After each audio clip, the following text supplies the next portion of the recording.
Kailangan ba ng creative hands at imagination para gumaling sa crafting? Bago ko sagutin yan, meron akong isi-share sa inyo na story ko about crafting. Nung bata ako, nakikita ko yung mama ko mahilig mangolekta ng balat ng chichirya, yung may mga foil sa loob. Tapos ginagawa niya yon ng cone shape, tapos pagdudugtong-dugtungin niya yon at gagawin niyang curtain. Meron pa nga yung mga magazine, yung mga drinking straw, gagawin niyang curtain din. Tapos sa magazine, nakakabuo din siya ng mga swan, ng mga flower vase, yung mga pinagdugtong-dugtong na triangle shape. Ako naman kasi, bata pa ako noon, di ko maintindihan ano yung ginagawa ni mama noon. Ipon siya ng ipon ng basura. Pero kapag may nabubuo na siya gamit yung basura, doon ako naa-amaze.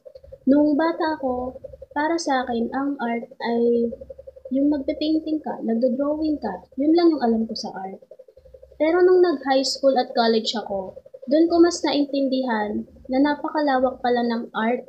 Maski yung paggalaw natin is a form of art.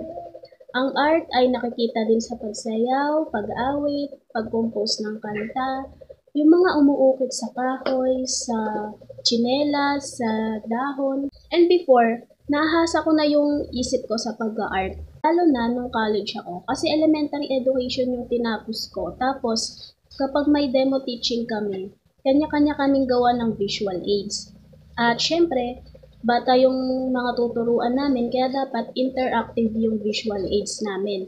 At meron akong mga classmates na may passion talaga sa pagtuturo. Kaya nakakamangha yung style nila sa pagtuturo. Ganun din sa visual aids nila. Kasi ako, nag-a-act kami as elementary students nun. So ako nadadala ako, parang feeling ko elementary students talaga ako. Noon, yung visual aids namin, iba, nauuso yung mga may nagpa-pop up, may mga hinihila, tapos lalabas yung words. Ako, natutuwa ako sa mga pagganon nila. So, ginaya ko sila. Tapos, gumawa ako ng sarili ko namang version na may ino-open, may hinihila na visual aid. Ang naisip ko nun, kasi uso nun yung minion sa panahon nun. Tapos, mga bata pa yung tuturuan.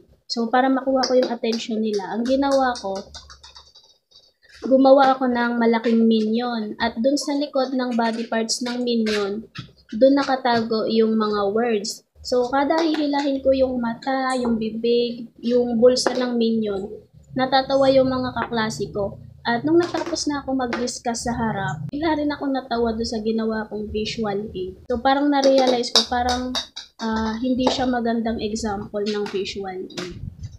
Well, yun lang. Tapos, doon sa tanong na kailangan ba ng creative hands at imagination? Yes po. Siyempre, dapat matyaga ka sa paggupit at sa pag-assemble. Mahalaga din ang imagination kasi ito yung magsisilbing guide mo sa pagbuo ng design or ng concept. Pero alam nyo ba, may mga nasa crafting din na hindi naman talaga artistic dati.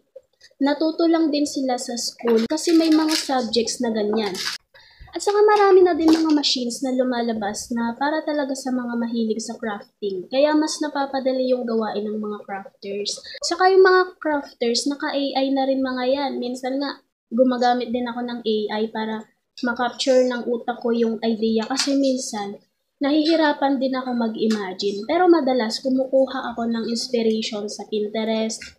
Pero again, kailangan pa din ng sarili mong imagination kasi ito yung magiging guide mo kung paano mo gagamitin yung mga materials at paano ka magkukumbine ng mga colors para makabuo ka ng unique creation mo. Pero bukod doon, kailangan mo muna bigyan ng time yung sarili mo para mag-explore kasi kung wala kang time, hindi mo malalaman kung meron kang ang creative hands at imagination at hindi mo malalaman kung ano pa yung kaya mong ma-create. Kailangan mo din dito ng pasensya at dapat determined ka para matapos mo ang isang craft. Isang tip para gumaling ka sa crafting, dapat willing kang matuto pa. Aral ka lang ng aral ng mga techniques. Sa craft kasi may iba't iba ring techniques. Tumanggap ka ng mga commissioned artworks, same materials pero iba-iba ang output. Marami kang matututunang techniques doon. So, i-summarize natin itong topic na to. Pagkaya natin isipin na ginagawa natin ang isang bagay, ibig sabihin, kaya talaga natin siyang gawin. Hindi lang creative hands at imagination ang kailangan para matapos mo ang isang craft. Kailangan din ito ng mahabang pasensya, determinasyon, at walang katapusang pag-aaral ng iba't ibang techniques. Bago mag-end ang vlog na to, nais ko kayong pasalamatan sa pagtapos ng video na to, and sa mga crafters and to all artists na nadaan ng video na to, join po kayo sa ating community, Handmade Producers Philippines, kung saan pwedeng-pwede kayong mag-share ng inyong creations and stories about sa pagiging artist ninyo, everything about arts and crafts, pwede nyong i-share. Ipopost ko ang link sa caption. See you there! Bye!